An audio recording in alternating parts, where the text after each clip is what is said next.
வவுனியா மாநகர சபையினுடைய முதல்வராக இருக்கக்கூடிய மேயர் அவர்கள் காண்டீபன் அவர்களையும், சாவகச்சேரி நகர சபையினுடைய உபதவிசாளராக இருக்கக்கூடிய கிஷோர் அவர்களையும் ஒரு கெசட் நோட்டிஃபிகேஷன் மூலமாக வடக்கு மாகாண ஆளுநர் அவர்களது பதவிகளில் இருந்தும் மக்களால் தெரிவு செய்யப்பட்ட உறுப்புரிமையிலிருந்தும் அவர்கள் நீக்கப்பட்டிருப்பதாக ஒரு கெசட் நோட்டிஃபிகேஷனுக்குள்ளால் ஒரு அறிவித்தலை கொடுத்திருக்கின்றார். அவருடைய அறிவித்தலின் பிரகாரம் அரியரத்தினம் என்பவர் தலைமையில் ஒரு தனிநபர் ஆணைக்குழு ஒன்று நிறுவப்பட்டதாகவும், அவர் கொடுத்த ஆலோசனைக்கிணங்க அல்லது பரிந்துரைகளுக்கிணங்க இவர்கள் நிப்பாட்டப்பட்டதாக இப்பொழுது சொல்லப்படுகிறது. ஆனால் முக்கியமாக திரு காண்டீபன் அவர்களுக்கோ அல்லது கிஷோர் அவர்களுக்கோ இந்த அரியரத்தினம் அவர்களது பரிந்துரைகள் அவர்களுக்கு வழங்கப்படவில்லை. இதுவரையில் தாங்கள் என்ன காரணத்துக்காக நீக்கப்பட்டோம் என்ற விடயங்கள் அவர்களுக்கு எழுத்து மூலமாகவோ ஏதோ ஒரு வழியிலோ அவர்களுக்கு அறிவிக்கப்படவில்லை. அது மாத்திரமல்லாமல் இந்த அரியரத்தினம் என்பவருடைய அந்த பரிந்துரைகள் தொடர்பாக பொது வழியிலோ பத்திரிகைகளுக்கோ ஊடகங்களுக்கோ பொதுமக்களுக்கோ அந்த விஷயங்கள் எதுவும் சொல்லப்படவும் இல்லை. ஆகவே அந்த பரிந்துரைகளில் என்ன இருந்தது என்பது எங்கள் யாருக்கும் தெரியாது. ஆனால் அவர் என்ன கூறுகிறான்னு சொன்னால், அரியரத்தினம் அவர்களது பரிந்துரையை தான் ஏற்றுக்கொண்டு அதன் பிரகாரம் இவர்களை இந்த உறுப்புரிமையிலிருந்தும் பதவிகளிலிருந்தும் நீக்குவதாக தான் முடிவெடுத்திருப்பதாக சொல்கின்றார். ஆகவே அந்த பரிந்துரைகள் எதுவென்று வெளியில் இருப்போருக்கு தெரியாத ஒரு இரகசியமான முறையில் இது நடைபெற்றிருப்பதாகத்தான் எங்களுக்கு தோற்றமளிக்கின்றது. ஆகவே அவர் என்ன அடிப்படையில் இதனை செய்தார், அதே இவ்வளவு இரகசியமான முறையில் இந்த பிரச்சனைகளை மக்கள் பொது வழியில் கொண்டு செல்லாமல், அதில் சம்பந்தப்பட்ட ஆட்களுக்கு அறிவிக்காமல், மக்களுக்கு தொடர்பாக அறிவிக்காமல் என்ன காரணத்துக்காக அவற்றை செய்தார் என்பது ஒரு முக்கியமான பிரச்சனையாக இருக்கின்றது. மாறாக அடுத்ததாக இன்னும் ஒரு விடயம், வவுனியா காண்டீபன் தொடர்பாக ஊழல் குற்றச்சாட்டு என்று பேசப்படுகிறது. எனக்கு அதில் அதனுடைய உண்மைத்தன்மை என்னவென்று தெரியவில்லை.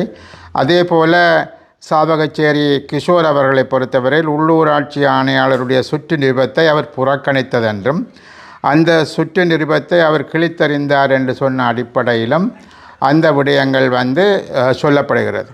முதலாவதாக இப்போ ஒரு வவுனியா மாநகர சபை ஆரம்பிக்கப்பட்ட 3-4 மாதத்திற்குள் அங்கு ஊழல் நடந்திருப்பதாக சொல்லுவது ஒரு அர்த்தமற்ற, அதில் எந்தவித உண்மைத்தன்மையும் மற்றொரு விடயமாகத்தான் நாங்கள் பார்க்கின்றோம். ஆகவே அங்கு என்ன விதமான ஊழல், அது உண்மையாகவே ஊழல் நடந்திருந்தால் என்ன விதமான ஊழல், எப்படியான ஊழல் என்பதை முதலாவதாக அவர்கள் வெட்ட வெளிச்சமாக கூச்சநாச்சமின்றி வெளியில் தெரிவித்திருக்க வேண்டும். ஆனால் அவ்வாறு எதுவும் ஆளுநரால் தெரிவிக்கப்படவில்லை என்பது முதலாவது விடயம். அதே போலத்தான் உள்ளூராட்சி ஆணையர்களுடைய சுற்று நிருபத்தை ஒரு உறுப்பினர் ஏற்றுக்கொள்ளவில்லை என்று கூறுவதற்கு அவருக்கு அந்த உரித்திருக்கின்றது. அவருடைய சுற்று நிருபத்தை அவர் அனுப்பலாம், சுற்று நிருபத்தை யாரும் விமர்சிக்கக்கூடாது என்பது அல்ல. சுற்று நிருபம் எல்லாம் அரசாங்கத்தினுடைய ஏதோ சட்டத்திட்டங்கள் என்பது அல்ல. அதுவும் ஒரு உள்ளூராட்சி ஆணையரால் விடுவிக்கப்படக்கூடிய சுற்று நிருபம் என்பது அதை பற்றின விமர்சனங்கள் வைப்பது அதில் இருக்கக்கூடிய தவறுகளை சுட்டி காட்டுவது என்பது ஒன்றும் தவறான செயலாக நாங்கள் கருதவில்லை.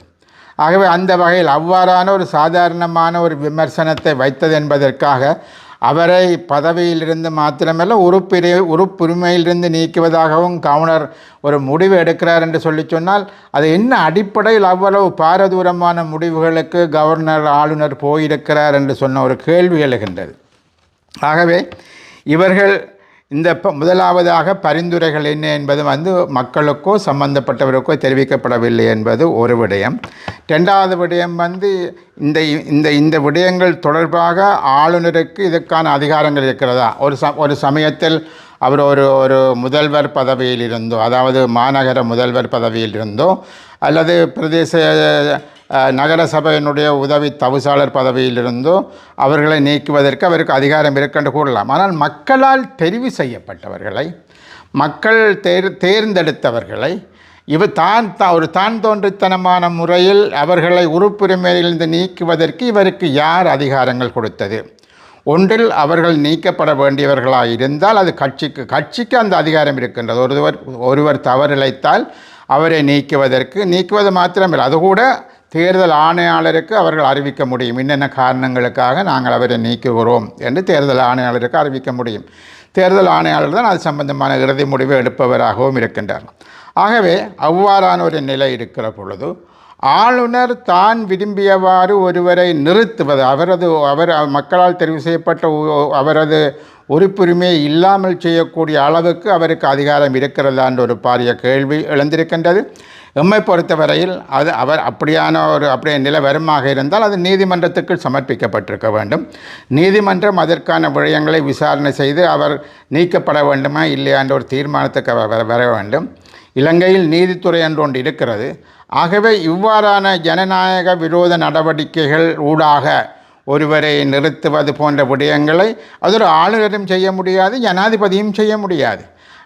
ஏனென்று சொன்னால் அதுக்கான ஒரு நீதித்துறை என்று சொன்ன ஒன்று இருக்கின்றது. ஆகவே அந்த இந்த தங்களது பரிந்துரைகளை அவர்கள் நீதித்துறைக்கு சொல்லி இருக்கலாம், நீதித்துறைக்கு கொடுத்திருக்கலாம், அதுக்கான ஒரு வழக்கை தாக்கல் செய்திருக்கலாம், அதற்கூடாக அவர்கள் செயற்பட்டிருக்கலாம். அதனை விடுத்து தனக்கு அதிகாரம் இருக்கக்கூடிய என்ற ஒரு மமதையில் மக்கள் தெரிவு செய்தவர்களை விலத்துவதற்கு நீக்குவதற்கு ஆளுநருக்கு எந்த விதமான அதிகாரமும் இருப்பதாக நாங்கள் அறியவில்லை. இரண்டாவது ஒரு விடயம் நான் முக்கியமாக குறிப்பிட வேண்டும். இந்த 2 பேரும் ஜனநாயக தமிழ் தேசிய கூட்டணியைச் சேர்ந்தவர்கள். வவுனியாவில் நிறுத்தப்பட்ட காண்டீபனும் சரி அல்லது சாவகச்சேரியில் கிஷோரும் சரி, அவர்கள் ஜனநாயக தமிழ் தேசிய கூட்டணி சார்பாக மக்களால் தேர்ந்தெடுக்கப்பட்ட 2 உறுப்பினர்கள்.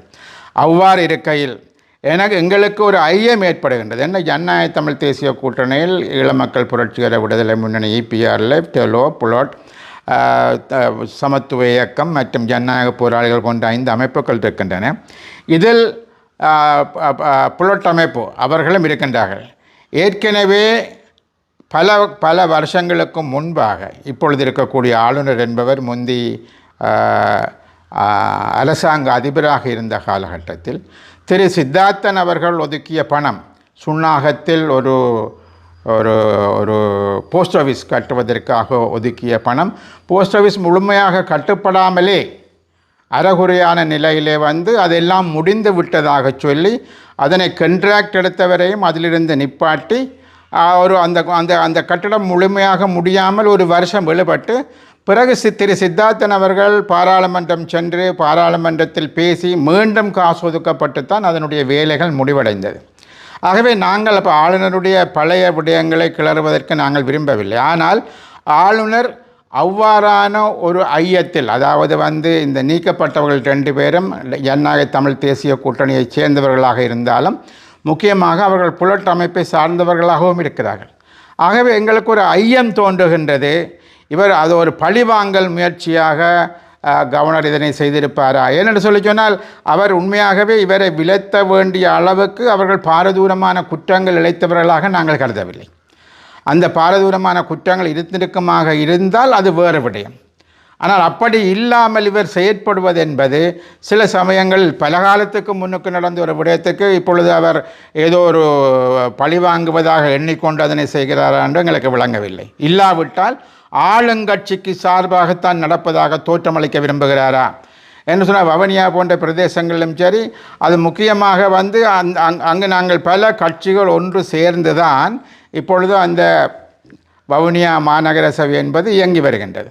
ஆனால் அவற்றை குழப்பி அரசாங்க தரப்புக்கு கையளிப்பதற்கு இவர் விரும்புகிறாரா என்ற ஒரு கேள்வியும் விழுகின்றது.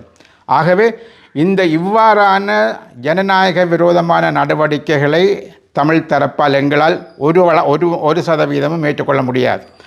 ஆளுநர் நடத்திய செயற்பாடு என்பது தவறானது, பிழையானது. ஆளுநர் அந்த விடயங்களை பின்வாங்க வேண்டும், மாற்றி அமைக்க வேண்டும் என்று நாங்கள் கேட்டுக்கொள்ள விரும்புகிறோம். நாங்கள் நிச்சயமாக அவர் அதை செய்யாவிட்டால் நாங்கள் நீதிமன்றம் போகிறதுக்கான சகல ஏற்பாடுகளை நாங்கள் செய்கின்றோம். ஏதென்று சொன்னால் இது சட்டவிரோதமானது என்பதற்கு அப்பால் இது ஒரு ஜனநாயக விரோதமானது. மக்களால் தெரிவு செய்யப்பட்டவர்களை நிறுத்துவதற்கு எந்த விதமான சட்டத்திலும் அவருக்கு நிச்சயமாக வழங்கப்படவில்லை. அது ஒரு அமைச்சருக்கு அது இருக்குமாக இருந்தால் கூட அந்த அமைச்சர் இல்லாத நேரத்தில் அவர் தான் தோன்றித்தனமான முடிவுகளை அவர் எடுக்க முடியாது. மாகாண சபைக்கு பொறுப்பாக அவர் இருக்கிறார் என்று சொன்ன ஒரே காரணத்துக்காக தான் தோன்றித்தனமான முடிவுகள் எடுக்கவோ ஜனநாயக விரோதமான முடிவுகள் எடுக்கவோ அவருக்கு எந்த விதமான ஆணைகளும் அவருக்கு நிச்சயமாக கிடையாது. ஆகவே அந்த வகையில் நடந்து முடிந்த இந்த விடயங்கள் என்பது உண்மையாகவே ஏற்றுக்கொள்ள முடியாது. அதுவும் குறிப்பாக வடக்கு மாகாணத்தில் எல்லோரும் சிரிக்கக்கூடிய அளவுக்கு மிக நீண்ட கால அனுபவம் உள்ள நிர்வாக அனுபவம் உள்ளவர் என்று கூறப்படுகின்றார். ஆனால் அவ்வாறு அனுபவம் உள்ளவர் இவ்வாறான ஒரு முடிவுகளை எடுப்பது ஏற்றுக்கொள்ளக்கூடிய விஷயம் அல்ல. இது ஒரு விஷமத்தனமான ஒரு விடயமாகவும் கண்டிக்கத்தக்க ஒரு விடயமாகவும் நாங்கள் பார்க்கின்றோம். ஆகவே ஆளுநர் இப்படியான நடவடிக்கைகளை தயவு செய்து நிறுத்தி கொள்ள வேண்டும். அவரால் அவ்வாறான விஷயங்களை நிறுத்த முடியாவிடில் அவர் ஏற்கனவே அவர் பல பிரச்சனைகளை எதிர்கொண்டு தான் நேர காலத்துக்கு ஓய்வு பெற்று வீட்டுக்கு போனவர். ஆகவே அவர் ஏற்கனவே அவர் இருக்க வேண்டிய காலத்துக்கு முன்பாகவே அவர் பல்வேறுபட்ட பிரச்சனைகளுக்கு உட்பட்டு தான் வீட்டுக்கு போயிருந்தார். ஆனால் இப்பொழுது அவருக்கு ஒரு ஆளுநர் பதவி கொடுக்கப்பட்டிருக்கிறது. அதை அவர் சரியாக கையாள மட்டும் அது பிரச்சனை கிடையாது.